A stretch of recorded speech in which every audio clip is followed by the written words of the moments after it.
இனிய உறவுகளே, வணக்கம் வணக்கம். Welcome to our family kitchen.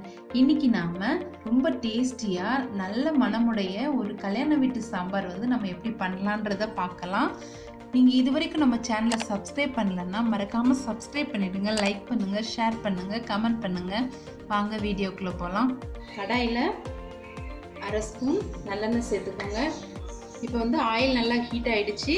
இதில் 1.5 ஸ்பூன் மல்லி, 1/4 ஸ்பூன் மிளகு, 1/4 ஸ்பூன் சீரகம், 1 ஸ்பூன் கடலைப்பருப்பு, 1 ஸ்பூன் துவரம்பருப்பு, 1/4 ஸ்பூன் வெந்தயம் இதை சேர்த்து சிம்மில் வச்சு கொஞ்சமாக வறுத்து எடுத்துக்கலாம். இதோட ஒரு 6 காஞ்ச மிளகாய் சேர்த்து வறுத்து எடுத்துக்கலாம். இப்போ இது நல்லா வறுபட்டுடுச்சு.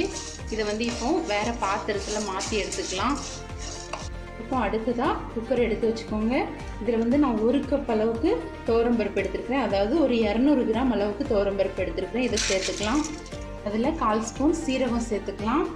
அடுத்ததாக ஒரு 2 பச்சை மிளகாய், ஒரு 10 பல் பூண்டு, ஒரு 7 சின்ன வெங்காயம் வச்சுருக்கிறேன். இதையும் உள்ள சேர்த்துக்கலாம். இதை சேர்த்து தேவையான அளவுக்கு தண்ணி ஊற்றி இதை விசில் போட்டு நல்லா வேக வச்சிடலாம்.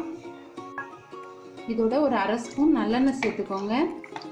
சேர்த்து விசில் போட்டு மூடி வச்சிடலாம். ஒரு 3 விசில் அளவுக்கு வேக வச்சுக்கலாம். இப்போ பாத்திரத்தில் கொஞ்சமாக ஒரு 2 ஸ்பூன் நல்லெண்ணெய் சேர்த்துக்கோங்க. ஆயில் ஹீட் ஆகிடுச்சு. ஒரு 1/2 ஸ்பூன் கடுகு சேர்த்துக்கலாம். 1/2 ஸ்பூன் உளுந்தம்பருப்பு, 3 காஞ்ச மிளகாய் கிள்ளி வச்சுருக்கேன். இது சேர்த்துக்கலாம். இது கொஞ்சம் பொரிஞ்சு வரட்டும். இதோட சின்ன வெங்காயம் ஒரு 20 கிட்ட கட் பண்ணி வச்சுருக்கேன். இது சேர்த்துக்கலாம். கொஞ்சம் பூண்டும் ஒரு சூளை போட்டுக்கோங்க. இது கூட சேர்த்து வெங்காயத்து கூட வதக்கிக்கோங்க. கொஞ்சம் கருவேப்பிலை சேர்த்துக்கலாம். இப்போ இதெல்லாம் நல்லா வதங்கட்டும். இதோட ஒரு 1/4 ஸ்பூன் சீரகம் சேர்த்துக்கோங்க. இதில் கூட 2 தக்காளி, சின்ன சைஸ் தக்காளி கட் பண்ணி வச்சுருக்கேன். இதை சேர்த்துக்கலாம். இதையும் சேர்த்து நல்லா வதக்கி விட்டுக்கலாம். இப்போ இதோட தேவையான காய்கறி சேர்த்துக்கலாம். இதில் நான் ஒரு 1/4 கப் கேரட் சேர்த்துருக்கிறேன், 1/4 கப் பீன்ஸ் சேர்த்துருக்கிறேன், 1/4 கப் முள்ளங்கி சேர்த்துருக்கிறேன், ஒரு உருளைக்கிழங்கு குட்டியாக கட் பண்ணி வச்சுருக்கிறேன். இது சேர்த்து கொஞ்சமாக வதக்கி விட்டுடலாம். இதோட 2 கத்திரிக்காய் சேர்த்துக்கலாம். கத்திரிக்காவை கொஞ்சம் கழுவிட்டு தண்ணியில் வச்சு சேர்த்துக்கோங்க, கருத்துடாமல். இப்போ எல்லா காய்கறியும் சேர்த்தாச்சு. இதோட ஒரு 1/2 ஸ்பூன் தனி மிளகாத்தூள் சேர்த்துக்கோங்க. ஒரு 1/4 ஸ்பூன் மஞ்சத்தூள் சேர்த்துக்கலாம். இப்போ இதெல்லாம் நல்லா மிக்ஸ் பண்ணிவிட்டு இதோட ஒரு 1/4 ஸ்பூன் பெருங்காயத்தூள் சேர்த்துக்கலாம். இதுக்கு தேவையான உப்பு சேர்த்துக்கலாம். காய் வேகிறதுக்கு தகுந்த உப்பு சேர்த்துக்கோங்க. இப்போ இதெல்லாம் நல்லா மிக்ஸ் ஆகிடுச்சு. இதில் நம்ம அரைச்சி வச்சுருக்கிற வறுத்து அரைச்சோம்ல இந்த பொடியை சேர்த்துக்கலாம். இது சேர்த்து நல்லா மிக்ஸ் பண்ணி விட்டுட்டு தண்ணி சேர்த்துக்கலாம்.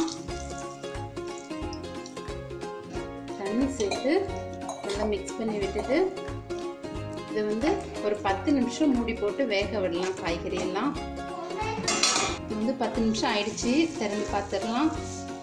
காய் நல்லா வெந்துடுச்சு. இதில் ஒரு எலுமிச்சை பழம் சைஸ் அளவுக்கு புளி எடுத்து கரைச்சி வச்சுருக்கிறேன். இதை சேர்த்துக்கலாம். இப்போ இதெல்லாம் நல்லா சேர்த்து விட்டுட்டு ஒரு 2 நிமிஷம் கொதிக்க விட்டுடலாம். இப்போ இது நல்லா கொதி வந்துடுச்சு. இப்போ நம்ம பருப்பு வேக வச்சுருந்தோம்ல ஃபஸ்ட்டு, அதை இது உள்ள சேர்த்துக்கலாம். பருப்பை இது உள்ள சேர்த்துக்கலாம்.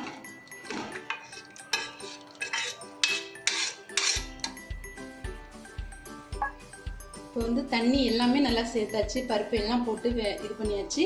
இதில் தேவையான அளவு உப்பு சேர்த்துக்கோங்க. இந்த ஸ்டேஜில்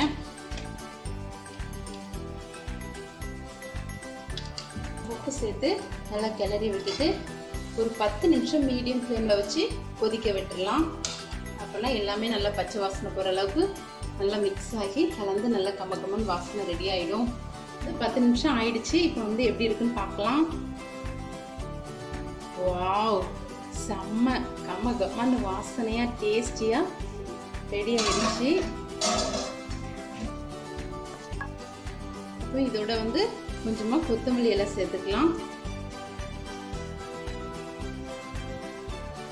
நல்ல சூப்பராக டேஸ்டியாக கலர்ஃபுல்லான ஒரு கல்யாண வீட்டு சாம்பார் ரெடி ஆயிடுச்சு. இதை நீங்களும் உங்கள் வீட்டில் ட்ரை பண்ணி பாருங்கள். பார்த்துட்டு கமெண்ட்டில் எப்படி இருந்ததுன்னு சொல்லுங்கள். இது வரைக்கும் நீங்கள் நம்ம சேனலை சப்ஸ்கிரைப் பண்ணலன்னா மறக்காமல் சப்ஸ்கிரைப் பண்ணிடுங்க. லைக் பண்ணுங்கள், ஷேர் பண்ணுங்கள், கமெண்ட் பண்ணுங்கள். Thank you friends.